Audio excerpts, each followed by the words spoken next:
welcome to Flory Models Daily Show. Here we are on the 2nd of September 2016, and today we did something completely different. So we did a one-day build. Now, if you joined me at 9 o'clock this morning, you were actually quite a few of you did. Amazing. I didn't think there'd be that many of you around that time in the morning, but there was. You will know we've actually built this guy. So we've gone through all the motions and put him together. We did something slightly different from this one. So actually what we did was use everything from MRP. Okay, so we used their welder, which actually wasn't too bad. Not brilliant, as in it's got no gap capability of filling or anything else like that you might get with traditional weld action glues and things like that. But it did do everything we needed of it, okay, and it went together. We also used their filler. We only had one tiny, well, 3 little spots of filler, to be honest. We had a couple underneath here and one just down here on the nose, and it was worked. It is what it is. It's filler at the end of the day. And then we went through the motions and then we primed it, and it took 4 hours. It did 4 hours. So actually we did 9 o'clock in the morning till 1 o'clock, okay, and that's what we did. So we had I had one 5-minute break in between, quick toilet break, and that was it. I was back, stuck to, you know, an energy bar down my throat, and I was away, and off we go again. So it went really, really well, and I'd say something completely different that I've never done before. I've never sat down here with no edits, if you like. So it was literally me and a model kit and you guys joining in, and I was answering your questions as we made our way through, and we went through the motions of it. Now there's a couple of things. Now if you want to go off and watch it, unfortunately the first 7 minutes are missing. I don't know, I think I know why. I think what it is, YouTube limits live stream recordings to 4 hours, and we were actually on air for 4 hours 7 minutes. So that's why it's cut the first 7 minutes off. So you know what I mean? So you can go back 4 hours, but the video is still processing. It's been processing since we come off air at 1 o'clock. So I'm not sure exactly if you're going to be able to get the whole thing. So what I'm going to do is, at the end of this video, I'm going to tag the footage from the beginning, because also, because I wasn't sure exactly how this was going to work and everything else, I've videoed everything with all the cameras. Now all these cameras have 64 gig memory cards. It took me 2 hours to offload all the cameras, and that's using a USB 3.1 you know, card reader and offloading them and everything else. That's how much data we've actually got from all of this. It's tons of it. So it's actually 4 64 gig cards running off of this one, because each camera, all 4 cameras were recording it, okay? So if the video, to be honest, the quality of it isn't very good, the streaming was a bit naff and all the rest of it, I have got the ability to re-edit it completely as is, okay? So we can, because we've recorded absolutely everything down in here, so I think that'll work really, really well. But it was something totally different today. I wanted to set aside a day to go through it, and obviously when I say a day for me, I've only got 4 hours here, because I still have to do the other bit things, you know, running a business, you know what it's like. So I had to do your orders, a little bit of admin work, letting in you guys, sorting out problems with members and they can't get in for whatever reasons, and all those bits and pieces, and payment issues and all of those. I still have to take care of all of those. So it's not like I'm just sat here building models all day, as you know. But certainly I had a lot of fun with it. To be honest, it went really, really well. I was surprised how well it went. I thought we'd have little problems. I thought I'd get interruptions. I thought we'd have the phone ringing and deliveries and everything else. And actually it wasn't too bad. We managed to get on really, really well. I know the guys who obviously watched it and were with me when I was doing it live, you guys seem to enjoy it. You can go off and watch it now. So if you want to do something, you know, perhaps as you're modeling this weekend, go off and watch the video. And, you know, and you can actually then sit along with me as I build this and put it together. The other nice thing about doing this, as we spoke about, was that I wanted to know how well the kits go together, because obviously when you're reviewing them and you look at them, I can tell you what I see and my impressions of the kit, but I haven't built it, okay? And that's all it is, it's my impressions of. But now I've built this said kit, and with a little bit more care and attention, I probably would have got away without actually needing any filler in it either. It's just because we were pushing through with it quite quickly.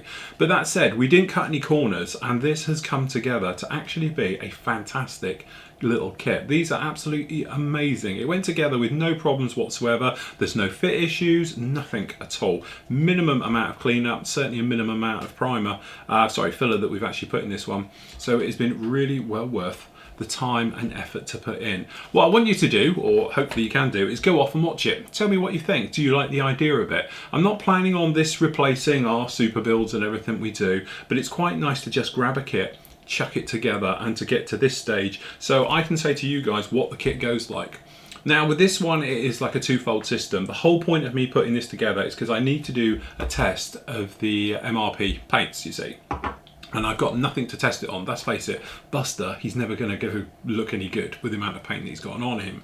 So what I was thinking is that if I had something to do it, then we'd be good to go. And what better to use Russian colours, because I've got them all here, than actually a flanker for it to go on. Okay, so this was it. So I was always going to build it. By doing it live on camera though, you've got something a little bit extra, obviously a little bit of interaction and everything else that with me. So this is literally 2-stage. Now I have this guy primed, actually in the MRP primer, worked beautifully, very, very nicely. Again, this stuff, my little review of it, if you like, when you're watching it, if you go off and watch it, you'll see the review of it.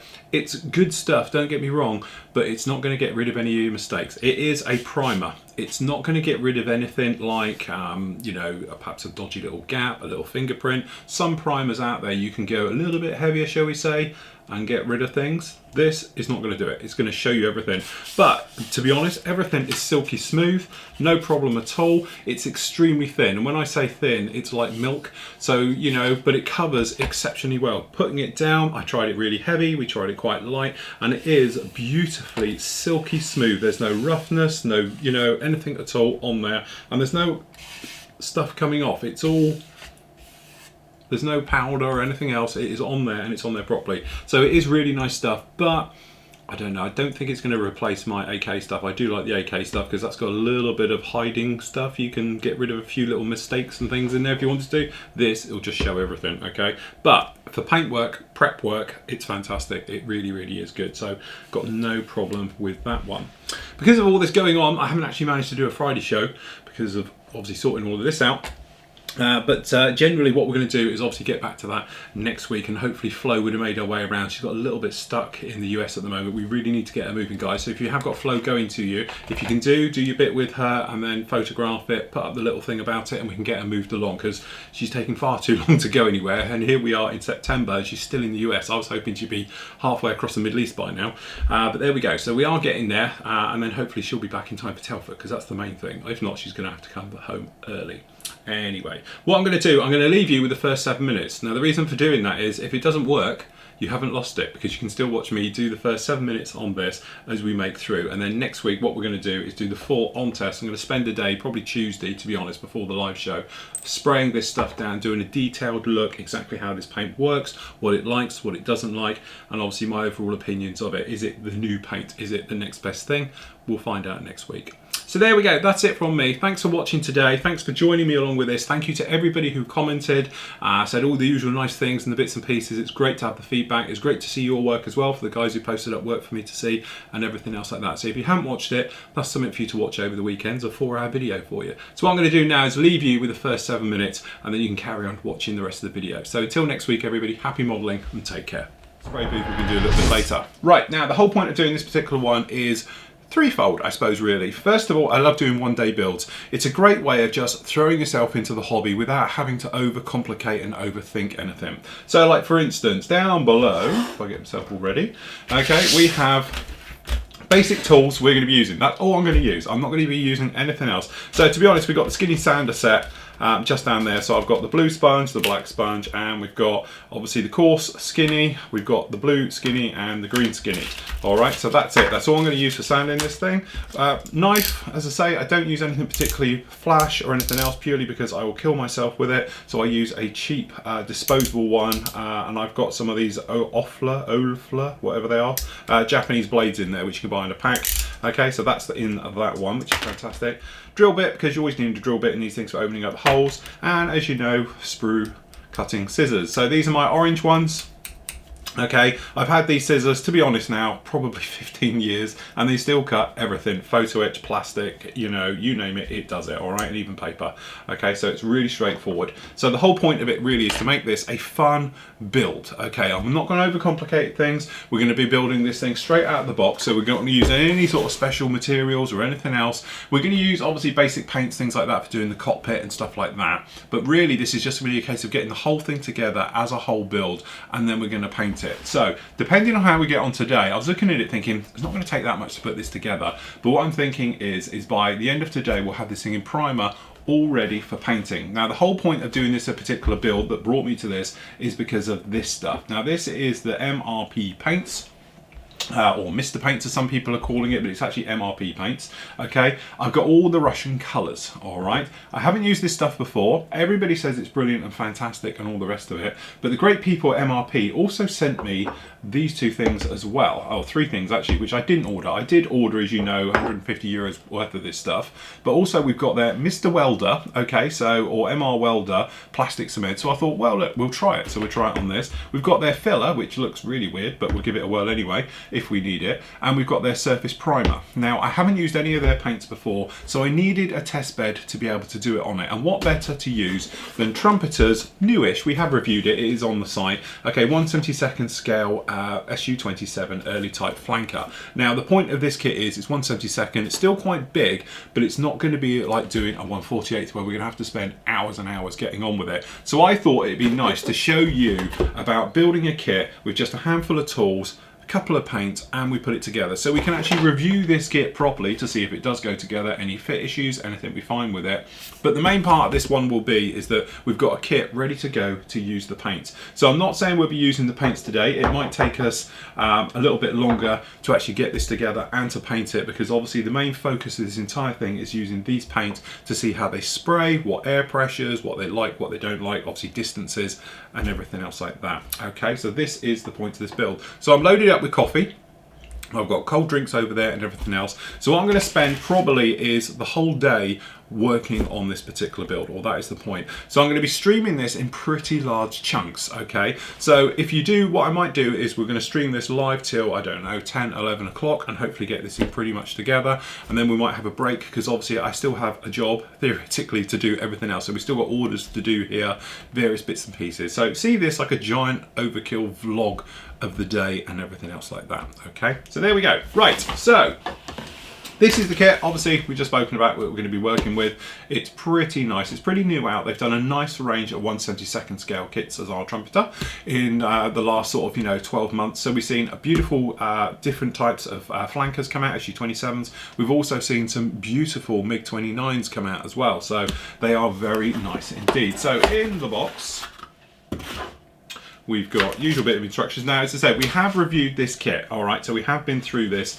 and everything else like that. But the whole point of this one is to really see how it actually fits together, okay? Because that's the only thing when we do a review. We can look at the plastic, we can look at the detail, we can go through all the ifs and buts, but until we actually put it together, it's very difficult to know how it goes. But as you can see, it's not a small kit.